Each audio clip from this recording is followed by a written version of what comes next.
Oi pessoal, tudo bom? Essa é mais uma aula do nosso curso sobre vender artesanato. É um mini curso, nós temos um curso avançado com direito a certificado que vai te entregar outras ferramentas. E eu queria que vocês entendessem por que é importante vocês estudarem esse conteúdo primeiro. Porque é como se fosse um bebezinho. Um bebezinho, quando ele nasce, o que ele come? Ele toma o leitinho da mãe dele, né? Ou o leitinho materno ou o leite que a gente coloca na mamadeira.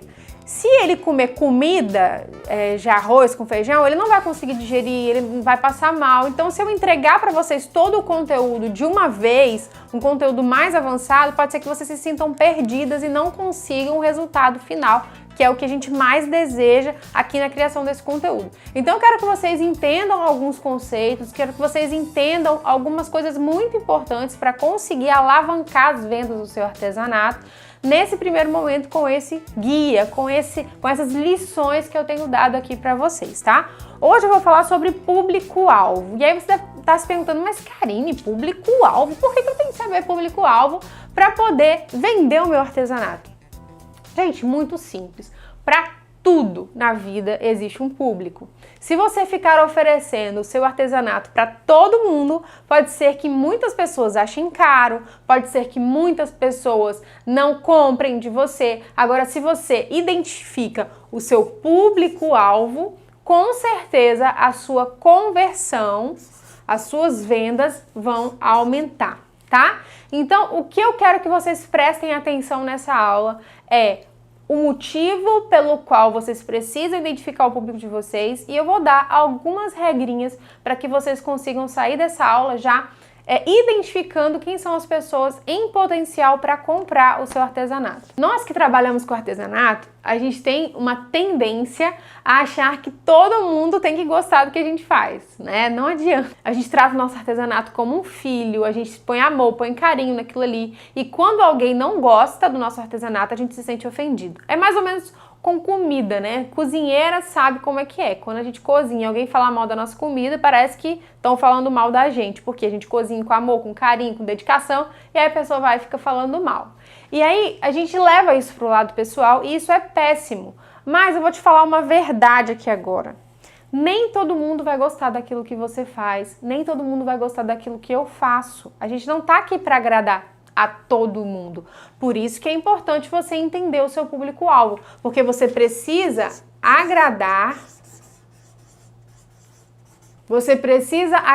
a quem interessa, tá? Você precisa agradar aquelas pessoas que realmente precisam do seu produto, veem valor no seu produto e querem o seu produto. Quer ver outro exemplo muito clássico, assim, para que vocês possam entender por que nem todo mundo vê valor no seu artesanato e nem todo mundo vai querer comprar o seu artesanato?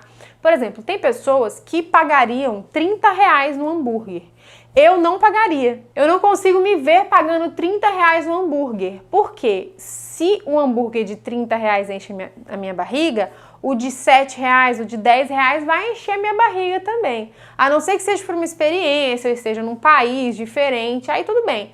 Mas essa mesma pessoa que às vezes tem coragem de pagar R$30 no hambúrguer, vai achar caro a sua tiara, por exemplo, vendido a R$20. Então, isso tudo é uma questão de percepção de valor, entendem? Tem pessoas que valorizam mais algumas coisas e outras valorizam menos outras coisas. Então, a gente precisa entender, aprender a precificar, aprender a agregar valor e mostrar o nosso produto para pessoas que realmente entendem, para que realmente querem o nosso produto. Agora a gente vai começar a entrar um pouquinho nos termos técnicos, tá? Eu vou falar uma palavrinha aqui para vocês que chama avatar. Lembra daquele filme Avatar? Pois é. Muitos de vocês talvez só conhecem essa palavra pelo filme e algumas podem nunca ter ouvido falar nessa palavra. Mas o avatar vai ser aquela pessoa que é o seu público, aquela pessoa que tem as características do seu público. Então vamos lá, um exemplo. Igreja. Quem vai vender o seu artesanato numa igreja tem que, antes de levar para a igreja, antes de levar lá no pátio da igreja para vender o seu artesanato, tem que pensar quem são as pessoas que comprariam o meu artesanato. A dona Ana, a tia Lúcia, a fulana de tal, a tal. Começa a fazer uma listinha de pessoas que talvez achariam lindo e se interessariam pelo seu trabalho. E aí você para pensar quantos anos essas pessoas têm em média, tá? Elas são maioria mulheres, tem algum homem no meio, elas gostam de que tipo, elas se vestem como, e elas têm casa, elas são aposentadas, elas têm filho pequeno, você tem que começar a identificar quais são os gostos em comum desse público. Então o avatar, ele vai ser essa pessoa. Eu gosto de dar nome ao meu avatar, então vamos colocar um nome aqui no nosso avatar. Eu vou dar um nome bem simples, tá? Vou dar o nome de Ana.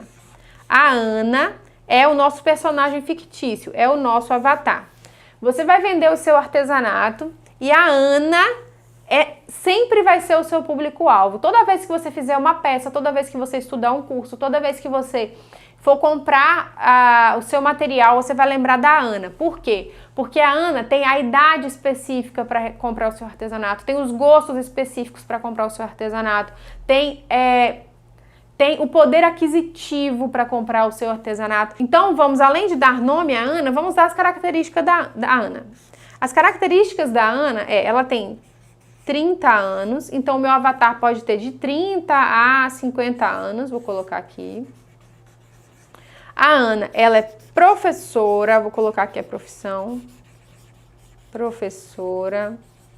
A Ana tem filhos. E aí vocês vão fazer isso aí também, tá? Vocês vão fazer isso daí. Você vai fazer uma listinha de características do seu avatar, que no meu caso aqui é a Ana.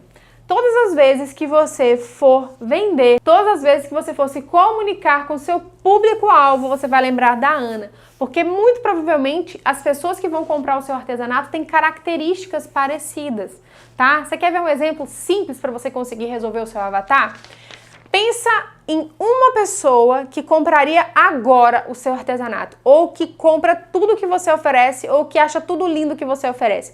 Para pensar nessa pessoa. Quando eu comecei a trabalhar com marketing digital e eu comecei no nicho de artesanato a dar aulas de laços e tal, eu lembrei da Rose. A Rose é o meu avatar, porque ela era uma pessoa que procurava um emprego, que queria trabalhar, mas que não queria sair de casa para trabalhar. A Rose era uma pessoa talentosa, era uma pessoa carinhosa, eu sabia a idade dela, então todas as vezes que eu ia produzir algum conteúdo para o meu curso ou para o canal do YouTube, eu lembrava da Rose e pensava, será que a Rose ia gostar? Será que ela ia querer aprender sobre isso? Então quando você for vender para o seu público-alvo, você vai lembrar do seu avatar e você vai pensar, poxa, será que a fulana de tal vai querer comprar? Será que a fulana de tal acharia bonito? Talvez você tenha uma afinidade com essa pessoa e você possa fazer as suas peças, seus tapetes, seus laços, seus quadros, sua papelaria criativa, suas colchas, e aí você pode mandar uma foto para essa pessoa e perguntar o que ela acha. Já que ela é seu avatar, já que ela é seu público-alvo, você pode perguntar para ela e a partir do feedback dela você pode aprimorar, você pode ter novas ideias, e aí quando você for se comunicar com essas pessoas, quando você for falar com o seu público-alvo, você já vai ter a linguagem certa, você já vai ter os preços certos, você já vai ter as ideias para conversar com ela, o assunto em comum para conversar com ela e principalmente para fechar aquela compra e fazer com que a sua oferta seja finalizada com êxito e fazer com que você consiga concluir a sua venda, tá? Então essa foi a nossa aula sobre público-alvo. Você precisa saber quem é o seu público-alvo. Para de ficar tirando para todos os lados, porque isso vai te frustrar, vai fazer você não vender e quando você não vende, você fica desanimado e todo aquele material que você comprou fica de escanteio lá e você acaba desistindo. Então comece a pensar no seu público-alvo e oferecer para as pessoas certas, porque às vezes é melhor você oferecer para 10 pessoas ao invés de 100, porque dessas 100 você pode tomar 90 nãos e tomar 90 nãos não é fácil. Agora, se você oferecer para 10 pessoas certas, você pode levar 10 sims e tomar 10 sims é muito bom. Pode ter certeza que é muito mais difícil tomar os nãos. E se você tomar muitos nãos, isso vai acabar com a sua autoestima. Mas se você oferece para o público certo, você vai ter muitos sims e isso vai fazer com que você eleve sua autoestima, eleve o seu trabalho, tenha mais experiência e consiga atingir os seus objetivos financeiros, combinado? Então essa foi a nossa aula, eu espero vocês na próxima aula.